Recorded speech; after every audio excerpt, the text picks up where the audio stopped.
Hello dear students, कैसे हैं आप सभी। तो लीजिए आज आपके सामने क्लास 12 का ऑर्गेनिक का सेकेंड चैप्टर एल्कोहल, फिनॉल और ईथर लेकर के आया हूं आपके सामने। तो आज हम लोग चर्चा करेंगे एल्कोहल के परिचय की, इंट्रोडक्शन ऑफ एल्कोहल। इसके अलावा आज इस टॉपिक में हम लोग देखने वाले हैं एल्कोहलों का क्लासिफिकेशन, नॉमेनक्लेचर और आइसोमेरिज्म। तो आइए स्टार्ट करते हैं हम लोग इंट्रोडक्शन ऑफ एल्कोहल्स। आइए बात करते हैं इंट्रोडक्शन, एल्कोहलों का परिचय। तो देखिए बेटा, अगर आप एल्कोहलों का परिचय करना चाहते हैं, मैंने कहा एल्कोहल, एल्कोहल का मतलब क्या है, ROH। इसमें जो फंक्शनल ग्रुप है वो आपका क्या होता है, OH समूह। एल्कोहल का फंक्शनल ग्रुप कौन सा होता है, OH समूह होता है। अगर इसकी डेफिनेशन बनानी है हमें, तो हम लोग डेफिनेशन क्या बनाते हैं, मैंने एक एलिफेटिक हाइड्रोकार्बन ले लिया RH, ये आपका क्या है, एलिफेटिक हाइड्रोकार्बन। इस एलिफेटिक हाइड्रोकार्बन से अगर मैं हाइड्रोजन को रिमूव कर दूं, और किसके द्वारा, हाइड्रोक्सिल ग्रुप के द्वारा, तो यहां पर क्या बनेगा आपका, एल्कोहल। तो यहां से आपकी डेफिनेशन क्या बनती है, एलिफेटिक हाइड्रोकार्बनों के हाइड्रोक्सिल व्युत्पन्न एल्कोहल कहलाते हैं। क्या बनी आपकी परिभाषा, एलिफेटिक हाइड्रोकार्बनों के हाइड्रोक्सिल व्युत्पन्न एल्कोहल कहलाते हैं। इसके अलावा आपको अगर दूसरी अन्य परिभाषाएं देखनी तो आप बना सकते हो, जैसे मैंने वाटर ले लिया H2O। H2O को अगर आप चाहें तो इस तरह से भी लिख सकते हैं, HOH। कैसे लिख सकते हैं, HOH, इस फॉर्म में लिख सकते हो आप।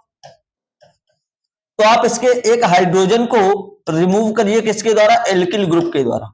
किसके द्वारा करिए, एल्किल ग्रुप के द्वारा करिए, तो क्या बन जाएगा, ROH। तो आप कह सकते हैं जल के एल्किल व्युत्पन्न एल्कोहल कहलाते हैं। या कोई और डेफिनेशन आप बनाना चाहते हैं, आपने ले लिया ईथर। क्या ले लिया, ईथर। ईथर के एक एल्किल ग्रुप को आपने रिप्लेस किया किसके द्वारा, हाइड्रोक्सिल ग्रुप के द्वारा, तो क्या बना, एल्कोहल। तो यहां से आप डेफिनेशन बना सकते हैं कि ईथरों के हाइड्रोक्सिल व्युत्पन्न क्या कहलाएंगे, आपके एल्कोहल कहलाते हैं। तो आप सीधी सी अपनी डेफिनेशन बना सकते हैं। एक जो कॉमन डेफिनेशन है वो क्या है, एलिफेटिक हाइड्रोकार्बनों के हाइड्रोक्सिल व्युत्पन्न एल्कोहल कहलाते हैं।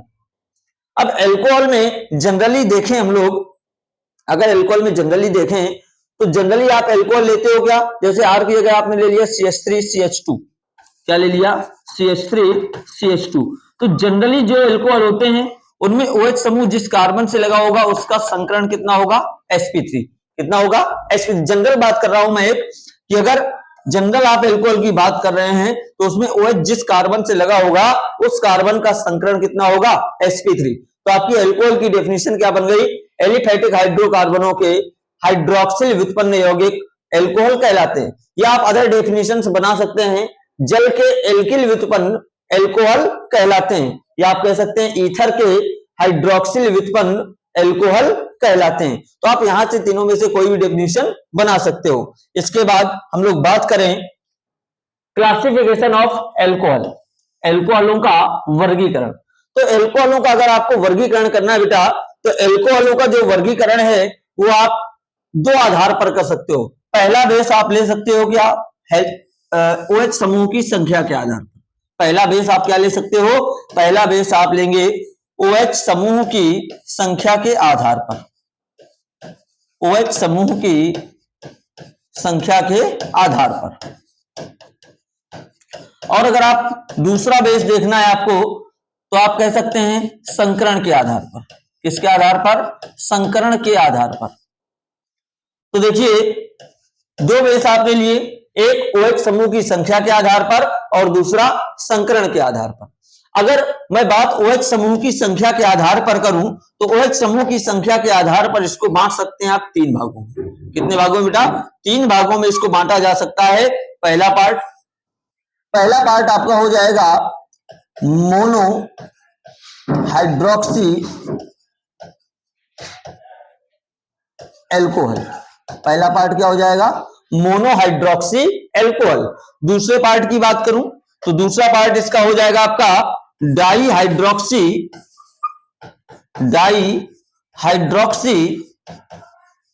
एल्कोहल।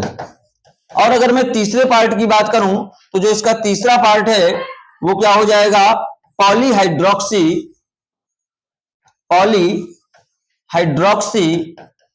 अल्कोहल। यानी ये तीन पार्ट हो गए, मोनो, डाई और पॉली। मोनो का मतलब जनरली आप समझ सकते हो एक, डाई का मतलब दो और पॉली का मतलब दो से ज्यादा। जैसे मैंने कहा, फॉर एग्जांपल अगर मैं बात करूं, मैंने कहा CH3 CH2OH। अब आप देख रहे हैं यहां पर OH समूह कितने हैं? एक। जब इसमें एक OH समूह है तो आप इसको क्या कहेंगे? आप इसका नाम देंगे कि ये मोनोहाइड्रोक्सी अल्कोहल है। कैसा है? मोनोहाइड्रोक्सी अल्कोहल है। अगर आप डाई हाइड्रोक्सी की बात कर रहे हैं तो मैंने कहा CH2OH। तो ये देखिए, ये आपका डाई हाइड्रोक्सी अल्कोहल है क्योंकि इसमें दो OH समूह उपस्थित हैं। अगर दो से ज्यादा OH समूह आ जाएं, जैसे CH2OH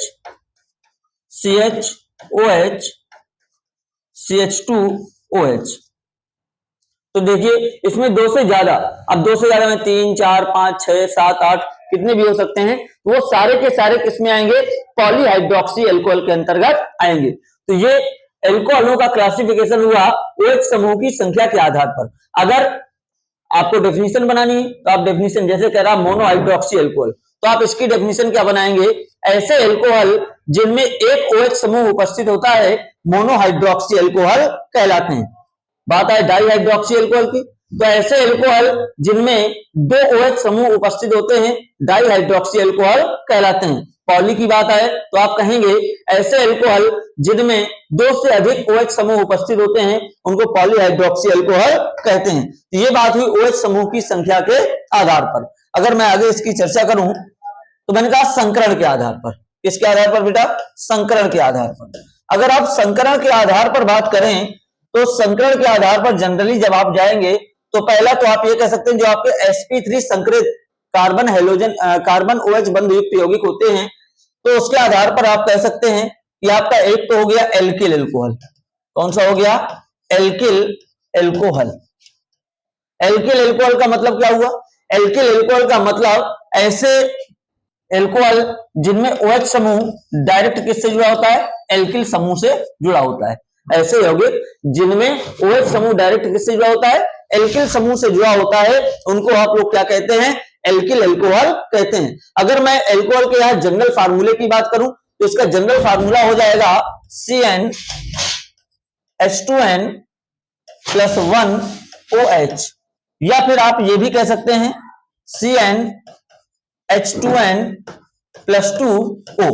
आप इन दोनों में से कोई भी एक रख सकते हैं, CnH2n + 1OH या CnH2n + 2O। ये दोनों क्या है आपके? ये दोनों अल्कोहल के सामान्य सूत्र हैं।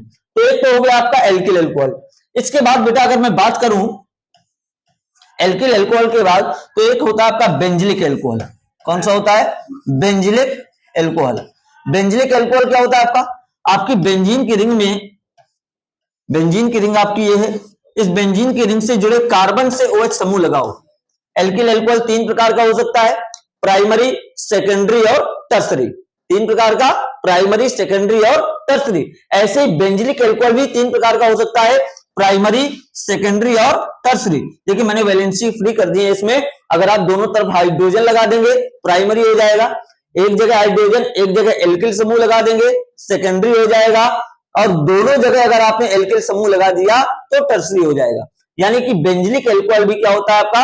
तीन प्रकार का, प्राथमिक, द्वितीयक और तृतीयक। अगर डेफिनेशन की बात करूं मैं तो आप कह सकते हैं ऐसे कार्बनिक यौगिक जिनमें OH समूह ऐसे कार्बन परमाणु से जुड़ा होता है जो किसी बेंजीन वलय से या एरोमेटिक वलय से जुड़ा हो, उनको हम लोग कहते हैं क्या? Benzylic alcohol. इसके बाद अगर मैं बात करूं तो आप कह सकते हैं तीसरा एलिलिक अल्कोहल।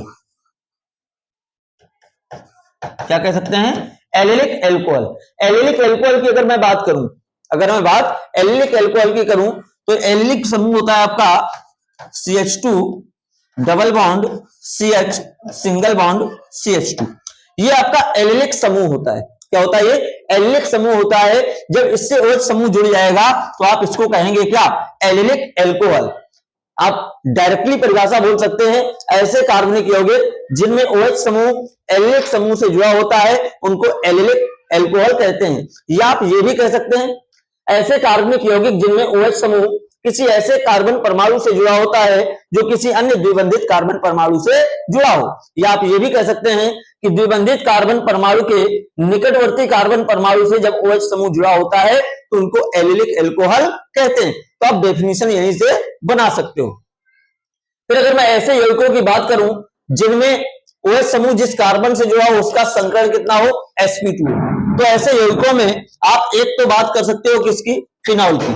इसकी बात कर सकते हो फिनॉल की, क्योंकि OH समूह जब डायरेक्ट बेंजीन वलय से जुड़ जाएगा तो उसको आप क्या कहते हो, फिनॉल कहते हो। और अगर मैं दूसरी बात करूं तो आप विनाइलिक एल्कोहल की बात कर सकते हैं, विनाइलिक या वाइनिलिक एल्कोहल।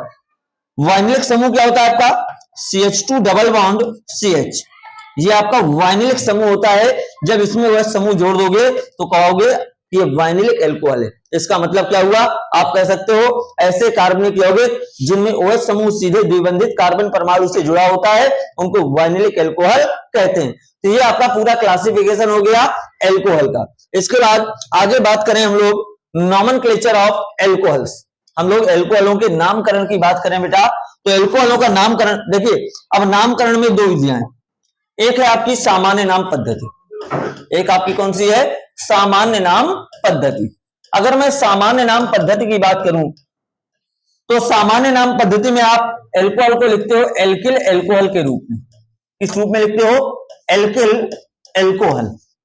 जितने भी एल्कोहल हैं आप उनको क्या लिख रहे हो, सामान्य नाम पद्धति में एल्किल एल्कोहल के रूप में लिखते हो। अब एल्किल एल्कोहल है, सामान्य नाम पद्धति है, तो सामान्य नाम पद्धति में तीन कॉमन शब्दों का यूज करते हैं हम लोग, नॉर्मल, आइसो और नियो।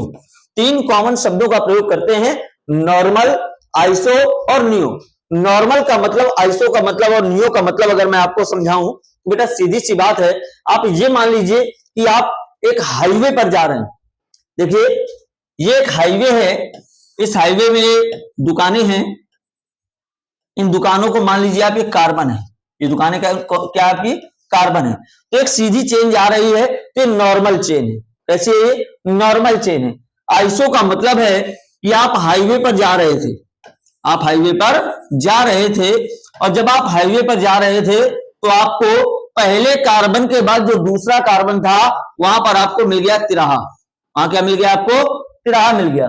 जब आपको तिराहा मिल गया तो ये आइसो समूह हो गया। यानी आइसो समूह के लिए आप कह सकते हो CH3 का होल ट्वाइज, CH3 का होल ट्वाइज CH, ये वैलेंसी फ्री हो गई। इसको आप क्या कह सकते हो, आइसो समूह।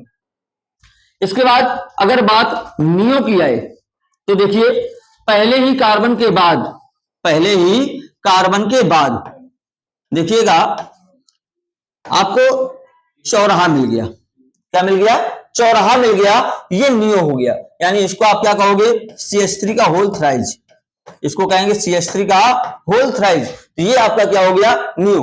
तो तीन शब्दों का प्रयोग करते हैं, नॉर्मल, आइसो और नियो। तो अगर आप एल्कोहल की बात कर रहे हैं बेटा तो देखिएगा, अब मैं इनके नामकरण की बात कर रहा था, आइए जरा कुछ एग्जांपल्स से देखते हैं हम लोग।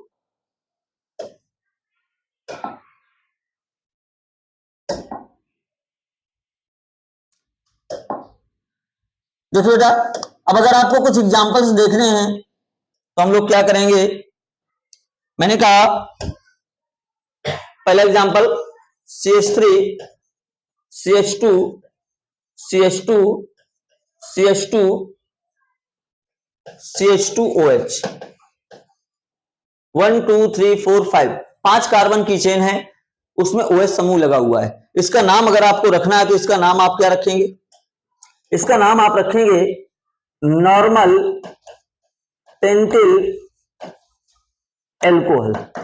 इसका आईयूपीएसी नाम क्या, सामान्य नाम क्या होगा, नॉर्मल पेंटिल एल्कोहल। क्योंकि हम लोग सामान्य नाम पद्धति में नाम क्या लिखते हैं, एल्किल एल्कोहल। तो इसका नाम बेटा क्या हो गया, नॉर्मल पेंटिल एल्कोहल। ऐसे में दूसरे एग्जांपल को लूं तो देखिएगा CH3, CH, CH3, CH2, CH2OH। बेटा जब भी आप ये सब करिए तो बॉन्ड का विशेष ध्यान रखिए, क्योंकि बॉन्ड आपके यहां वहां नहीं होनी चाहिए। ये बॉन्ड किसके किसके बीच है? कार्बन कार्बन के बीच है। बच्चे गलती क्या करते हैं, ऐसे लिख देते हैं, ये C है, ये पता नहीं बॉन्ड C के साथ है, H के साथ है, बीचों बीच है, कहां है, तो ये गलतियां नहीं करनी है हमें। तो देखिए अब इसका नाम आपको लिखना है, तो मैंने आपको बताया CH3 का होल ट्वाइस CH, ये आपका क्या है, ये आपका आइसो समूह। तो इसका जो सामान्य नाम है वो क्या हो जाएगा, इसका सामान्य नाम हो जाएगा आइसो पेंटिल एल्कोहल। इसका सामान्य नाम क्या हो जाएगा, आइसो पेंटिल एल्कोहल। ऐसे में तीसरा एग्जांपल ले लूं बेटा, तो देखेंगे CH3C CH3 CH3 CH2OH। देखिए टोटल नंबर ऑफ कार्बन कितने हैं, 5 कार्बन का एल्कोहल है, CH3 का होल थ्राइज है, तो आप इसका सामान्य नाम क्या लिखेंगे, इसका सामान्य नाम होगा नियो पेंटिल एल्कोहल। इसका सामान्य नाम क्या होगा बेटा, नियोपेंटिल एल्कोहल। तो ये बात हुई किसकी, सामान्य नाम पद्धति की। इसके बाद हम लोग चर्चा करें आगे आयुपेशी नाम पद्धति की। तो आयुपेशी नाम पद्धति देखिएगा बेटा क्या होगी, आयुपेशी नाम पद्धति। आयुपेशी नाम पद्धति में आप चलेंगे तो आयुपेशी नाम पद्धति में एल्कोहलों का जो नाम लिखते हो वो लिखते हो किस रूप में, एल्केनॉल। किस रूप में लिखते हो बेटा, एल्केनॉल। ये एल्कोहल का आयुपेशी नाम है, एल्केनॉल। अब देखिएगा वही जो अभी हमने पीछे 3 एग्जांपल लिए, उन्हीं एग्जांपलों की मैं बात करूं, CH3 CH2 CH2 CH2 CH2OH। अब देखिएगा ये आपका एल्कोहल है, इसका नाम लिखना है आपको।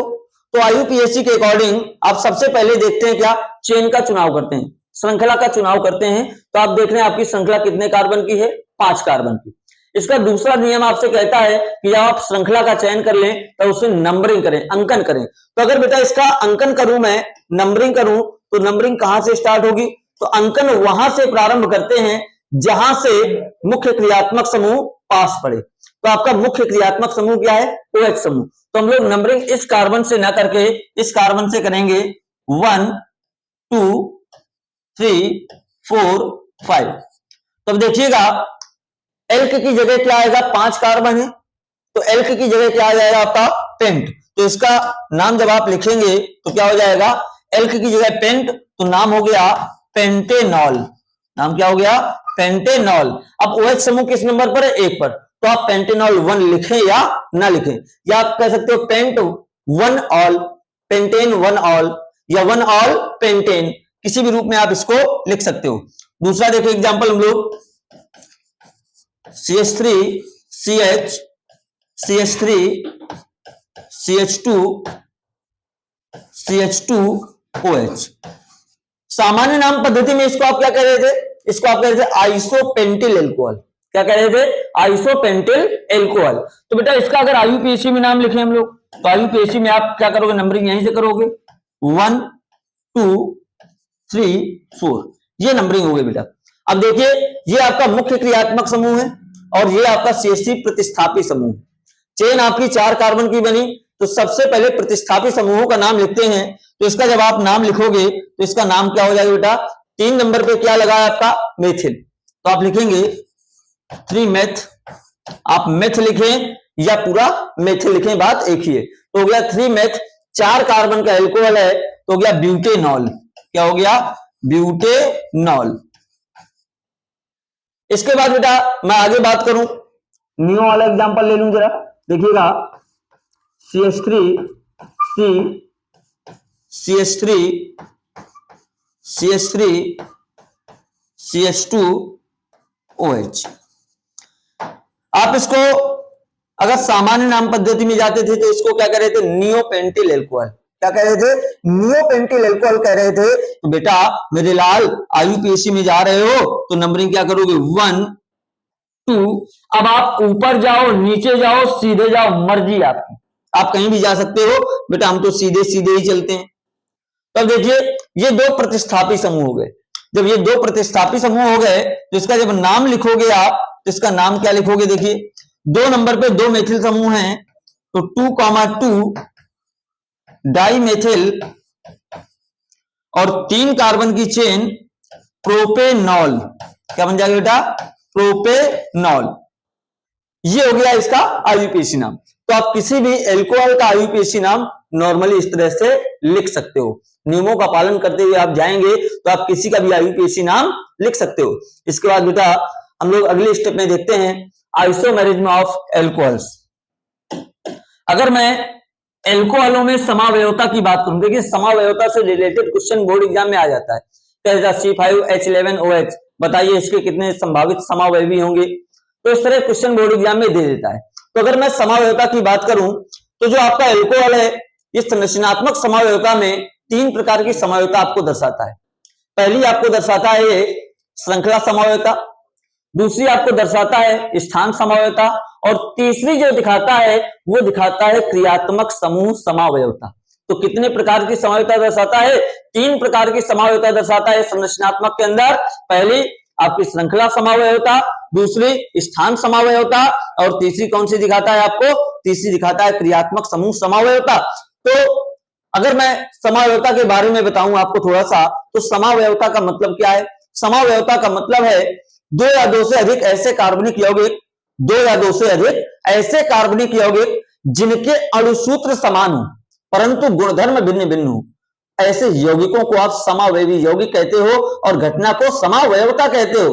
बेटा समावयवता 2 प्रकार की आपको बताई जा चुकी है, फर्स्ट ईयर वाले वीडियोस में बताए गए थे कि 2 प्रकार की थी, संरचनात्मक और त्रिविम। तो यहां पर संरचनात्मक के अंतर्गत आपको मैं बता रहा हूं कि संरचनात्मक के अंतर्गत एल्कोहल जो समावयवता दर्शाते हैं वो 3 प्रकार की दर्शाते हैं। पहली श्रृंखला समावयवता, दूसरी स्थान समावयवता और तीसरी कौन सी दर्शाते हैं आपको? क्रियात्मक समूह समावयवता। अब ये क्रियात्मक समूह समावयवता क्यों दर्शाते हैं उसका रीजन क्या है? क्योंकि जो इसका सामान्य सूत्र है वो क्या होता है? CnH2n+2O या CnH2n+1OH। ये सामान्य सूत्र एल्कोहल का भी है और ये सामान्य सूत्र ईथर का भी है। ये सामान्य सूत्र आपका एल्कोहल का भी है और ईथर का भी है। क्योंकि क्रियात्मक समूह समावयवता क्या कहती है कि 2 या 2 से अधिक ऐसे कार्बनिक यौगिक जिनके अणुसूत्र समान हो लेकिन क्रियात्मक समूह क्या हो? भिन्न भिन्न हो, ऐसे यौगिकों को हम क्या कहते हैं? हम कहते हैं क्रियात्मक समूह समावयवी। तो देखिए बेटा अगर मैं इसके समावयवता की बात करूं तो आइए हम लोग देखते हैं एक एग्जांपल लेकर के। C5H11OH 5 कार्बन का ये एल्कोहल है, इसके कितने संरचनात्मक समावयवी संभव है? आइए जरा देखते हैं हम लोग इसके संरचनात्मक समावयवियों के बारे में। तो पहला देखिएगा क्या बनेगा? CH3 CH2 CH2 CH2 CH2OH। देखिए अगर आपको समावयवता बनाने में दिक्कत आए तो एक सीधा सा फंडा होता है, आप हाइड्रोजन को पहले छोड़ दीजिए, आप कार्बन कार्बन को लेकर के चले जाइए, शिफ्ट करने में दिक्कत नहीं होगी, जिससे आप आसानी से उसके समावयवी बना सकते हो। आइए देखते हैं इसके कितने पॉसिबल हैं। तो इसका सबसे पहले नाम लिखिए, तो इसका आईयूपीएसी नाम क्या होगा? पेंटेनॉल। इसका आईयूपीएसी नाम क्या होगा बेटा? पेंटेनॉल 1। लिखो या ना लिखो 1 कोई जरूरी नहीं। देखिएगा इसके बाद दूसरा क्या होगा? अब हम क्या करें बेटा, दूसरे कंपाउंड में OH समूह अभी नंबर 1 पे था, अब इसको हम कहां पहुंचा दें? नंबर 2 पे। देखिएगा CH3 CH2 CH2 CH OH CH3। अब इसका अगर मैं नाम लिखूं तो इसका नाम बेटा देखिए क्या हो जाएगा? इसका नाम आप नंबरिंग यहां से करोगे 1 2 3 4 5 तो क्या हो जाएगा? पेंटेनॉल 2। इसका आईयूपीएसी नाम क्या हो जाएगा? पेंटेनॉल 2। पेंटेनॉल 2 इसका आईयूपीएसी नाम हो गया। तीसरे कंपाउंड की बात करूं मैं देखिएगा तीसरा कंपाउंड क्या बनता है,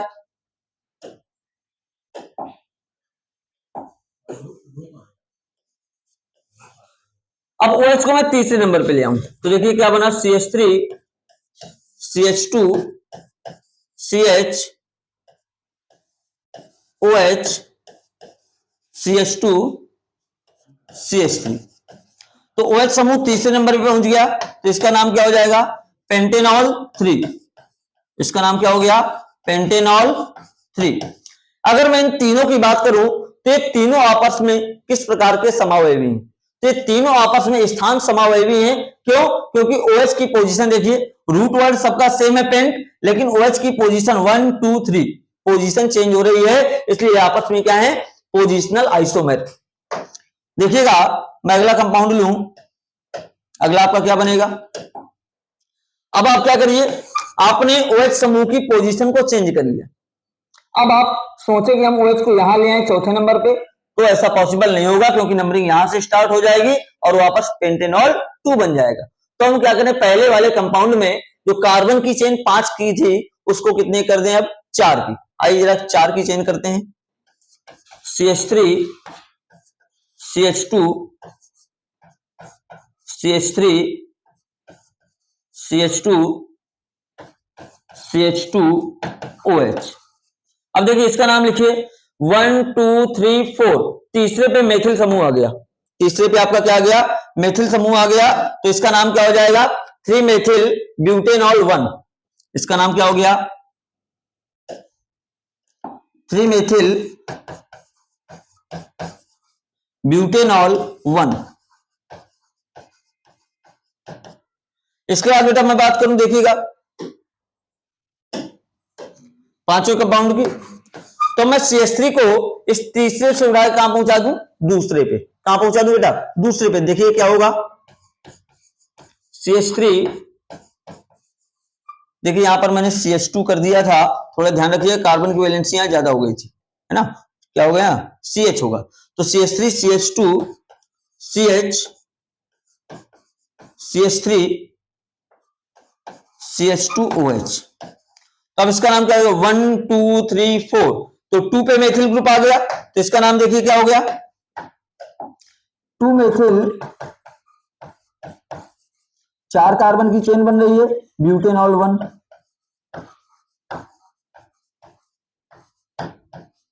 ये हो गया। इसके बाद मैं अगर बात करूं बेटा, इसके बाद अगर मैं बात करूं तो ये तो 5 कार्बन का हो गया। अब अगर मैं छठवें कार्बन की बात करूं, छठवें नंबर की बात करूं, देखिए छठवां नंबर क्या बनेगा,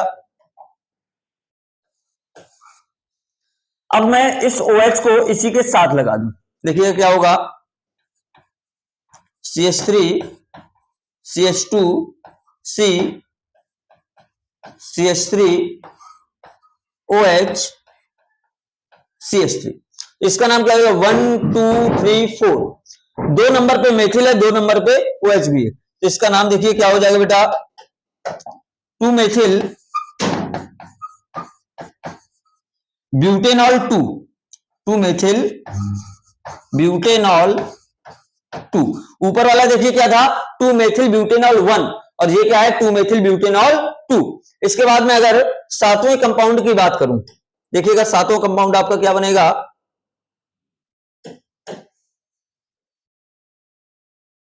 सेवेंथ नंबर की मैं बात करूं,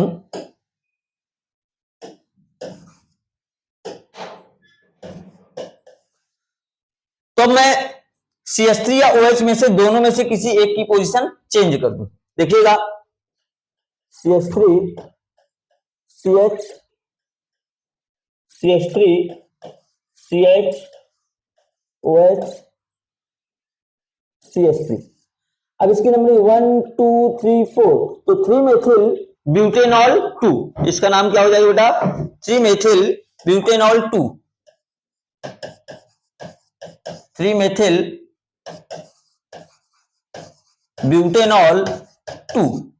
इसके बाद में आठवें कंपाउंड की बात करूं, देखिए आठवां कंपाउंड क्या बनेगा, तो चेन 4 की थी, अब आप OH समूह को अगर कहीं और लगाना चाहें, आप OH समूह को कहीं और लगाना चाहें तो पॉसिबल नहीं होगा, तो मैं चेन कितने कर दूं, 3 की।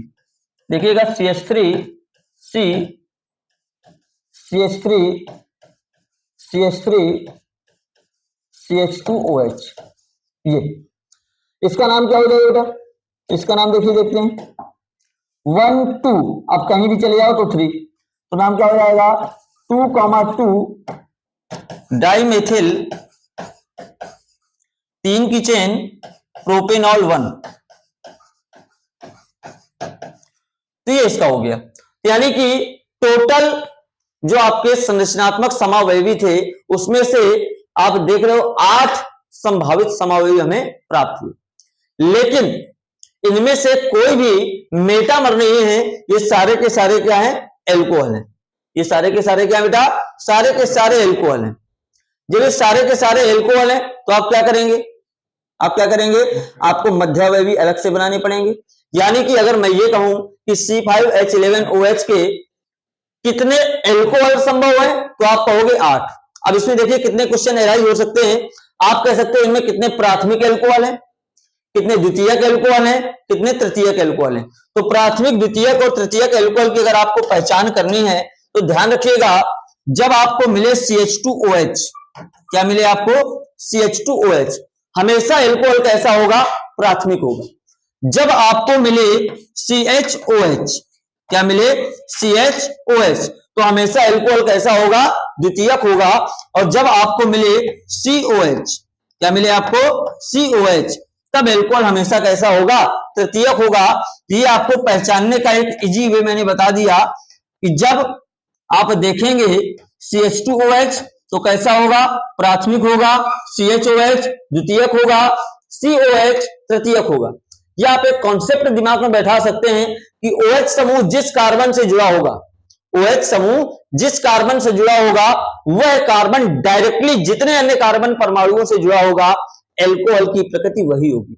अगर OH जिस कार्बन से जुड़ा है वो कार्बन डायरेक्टली एक कार्बन से जुड़ा है तो प्राइमरी, 2 से जुड़ा हुआ है सेकेंडरी, 3 से जुड़ा हुआ है टर्सरी। आप सीधा सा कॉन्सेप्ट भी दिमाग में बैठा सकते हैं या सिंपल वे में आप ध्यान में रख सकते हैं। CH2OH प्राथमिक है, CHOH द्वितीयक है, COH तृतीयक है। तो आप यहां पर छांट सकते हैं कौन सा प्राथमिक है, कौन सा द्वितीयक है। तो देखिए ये जो आपका पहला वाला कंपाउंड है कैसा हो जाएगा? ये प्राथमिक, ये आपका हो गया द्वितीयक, ये हो गया आपका द्वितीयक, ये हो गया प्राथमिक, ये हो गया प्राथमिक, छठवां वाला भी आपका हो गया तृतीयक। कैसा हो गया? तृतीयक। इसके बाद इसमें आप आए, ये हो गया कैसा? द्वितीयक, और ये कैसा हो गया? प्राथमिक। तो आप सारी बातें यहां से देख करके बता सकते हैं। ये बात हुई नंबर ऑफ एल्कोहल्स की। इसके बाद बेटा अगर मैं इसके मध्यावयवियों की बात करूं, C5H12OH के, तो देखिए जरा कौन से होंगे? C5H12O, C5H12O या C5H11OH। देखिएगा आप अगर पहला मध्यावयवी इसका बना रहे हैं CH3 CH2 CH2 CH2O CH3, पहला कंपाउंड ये बना। इसका नाम क्या होगा? Methoxy butane. नाम क्या होगा बेटा? Methoxy butane. ये आपका पहला कंपाउंड हुआ।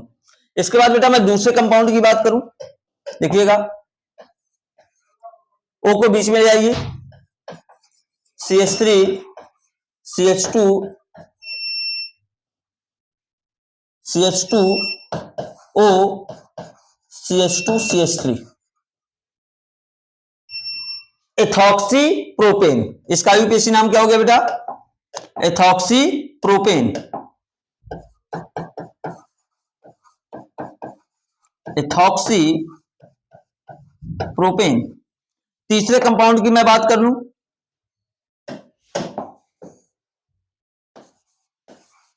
तीसरे कंपाउंड की बेटा अगर बात करूं तो आप क्या करेंगे? इस O को अगर इधर लाएंगे तो सेम रहेगा, इस O को अगर इधर लाएंगे तो क्या रहेगा? सेम रहेगा। तो मैं क्या करूं? OCH3 समूह को बीच में कहीं 4 कार्बन की चेन बना करके OCH3 को बीच में लगा दूं। देखिए क्या करूंगा मैं, CH3 CH OCH3 CH2 CH3, 4 carbon की चेन, बीच में एक OCH3 लगा दिया मैंने। नाम क्या हो गया, 2-मेथॉक्सी ब्यूटेन। नाम क्या हो जाएगा, 2-मेथॉक्सी ब्यूटेन, 2-मेथॉक्सी ब्यूटेन। इसके बाद अब मैं क्या करूं, अगर इस OCH3 को यहां लगाऊंगा तब भी कंपाउंड सेम रहेगा, तब भी कंपाउंड क्या होगा, सेम होगा। तो मैं क्या करूं, एक कार्बन इसके साथ और जोड़ दूं, चेन को कितने कर दूं, 3 की। देखिएगा 4th नंबर हम लोग क्या बनाने जा रहे हैं, CH3 CH O C2H5 CH3। अब इसका नाम क्या हो जाएगा, इसका नाम हो जाएगा 2-एथॉक्सी प्रोपेन। इसका यूपीएससी नाम बेटा क्या हो जाएगा, 2-एथॉक्सी प्रोपेन। देखिएगा 2-एथॉक्सी प्रोपेन, ये चौथा हो गया। अब अगर मैं 5वें कंपाउंड की बात करूं बेटा, आइए 5वां कंपाउंड देखते हैं क्या बनाएंगे। अब ये तो बात इसकी हो गई। अब हम क्या करें, जो आपका एक कार्बन है उसको यहां लगा दें। देखिएगा CH3 C CH3 OCH3 1 2 3 4 और ये 5 CH3। इसका नाम क्या हो जाएगा, 2-मेथॉक्सी प्रोपेन। नाम क्या हो गया,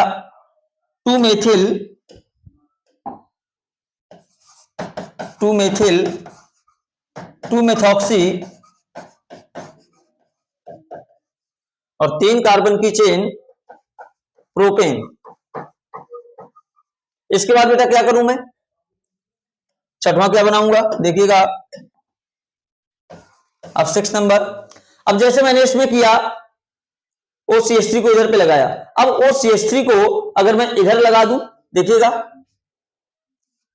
CH3 CH CH3 CH2 OCH3। अब बेटा इसमें क्या होगा, देखिएगा इसका नाम क्या हो जाएगा, 1 2 3 2-मेथिल। इसका नाम देखिएगा क्या हो जाएगा बेटा, 2-मेथिल। इसके बाद 1-मेथॉक्सी